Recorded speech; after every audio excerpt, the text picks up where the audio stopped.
அப்போ அதிர்ஷ்ட எண் பார்த்து அந்த டிக்கெட்டை வாங்கி அது நமக்கு அதிர்ஷ்ட எண்ணா இருந்துடலாம்ல.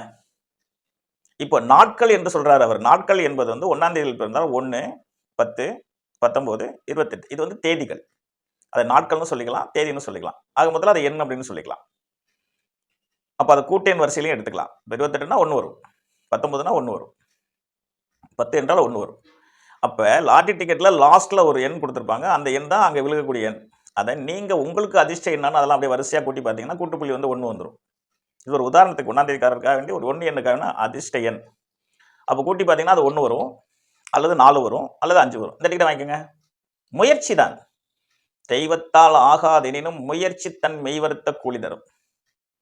இதை சொன்ன மகான் ஞாலம் கருதினும் கைகூடும் காலம் கருதி இடத்தாற் செய்ய வேண்டும் என்று சொல்லியிருக்கிறார். அப்ப முயற்சி என்பதும் தேவை என்பது வள்ளுவனின் கருத்து. அது காலம் சாதகமாக இருந்தால் அது வெற்றியை தரும் என்பதும் வள்ளுவன் கருத்து. அதனாலதான் அவர் சொல்வார், எண்ணும் எழுத்தும் இவ்விரண்டும் கண்ணென்ப தக அப்படின்னு சொல்வார். எண்ணென்ப ஏனைய எழுத்தென்ப இவ்விரண்டும் கண்ணென்ப வாழும் உயிருக்கு. அப்ப எண் என்பது நம்முடைய தேதி, அது எண். எழுத்து என்பது கோள்கள், அது ஜாதகம்.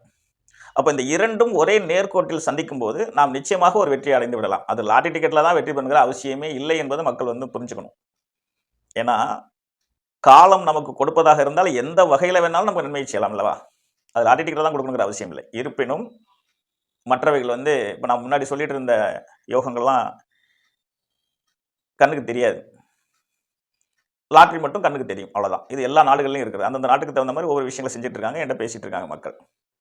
அப்ப கண்ணுக்கு தெரிந்த விஷயம்ன்றது லாட்டரி டிக்கெட். இதுதான் மனிதனுக்கு தெரிந்த விஷயம். அதை மட்டும் தானே சார் நோக்கி போக முடியும், எங்க புதையலை தேடி போக முடியும், எங்க அரசியல் நோக்கி போக முடியும், எங்க பெரிய பதவி அடைய முடியும், இதெல்லாம் அப்படின்னு போது கேள்வி கேட்பாங்க. நம்ம வரம் என்பது, நம்ம வாங்கி வந்த வரம் என்பது நம்மளுடைய ஒரு எல்லைக்குள்ள வச்சிருக்கோம். அந்த எல்லையை தாண்டி நாம் போக முடியாது. அந்த வாழ்க்கையில என்ன மாதிரி எல்லைன்னா எல்லா விதமான சந்தோஷங்கள் என்ன இருக்குங்கிற நம்ம பகிர்ந்து பார்த்தா நம்ம எவ்வளவு நல்லவனா இருக்கோம், எவ்வளவு நல்லது நமக்கு நடந்திருக்கு, எவ்வளவு இறைவன் நம்ம நல்லது செஞ்சிருக்காருங்கிறது நமக்கே புரிஞ்சிடும்.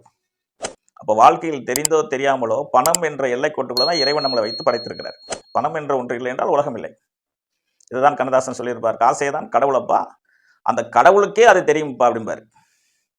இப்போ மனித வாழ்க்கை பணம் என்ற எல்லைக்குள்ளே இருக்கிறது. அதனால் கண்ணுக்கு தெரிந்த ஒரு விஷயம் லாட்டரி டிக்கெட். அதை அதிர்ஷ்ட விஞ்ஞானத்தில் சொல்லப்பட்ட பண்டிட் சேதுராமன் ஐயாஸ் கூறியது போல அதிர்ஷ்ட எண்ணை நீங்கள் பயன்படுத்திக் கொள்ளலாம்.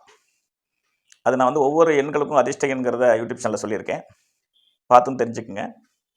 என்னிடத்தில் நேராக வந்தாலும் உங்களுக்கு நான் அதிர்ஷ்ட எண்கள் சொல்வேன். அந்த விபரீத ராஜயோகம் இருக்கிறதா என்றும் நான் சொல்வேன். அதை நீங்கள் செய்யலாமா செய்ய வேண்டாமான்னு நான் சொல்லிடுவேன். அது நேரடியாக வரக்கூடிய நேயர்களுக்கு, அல்லது நேரடியாக வர முடியல நான் ஃபோனில் தொடர்பு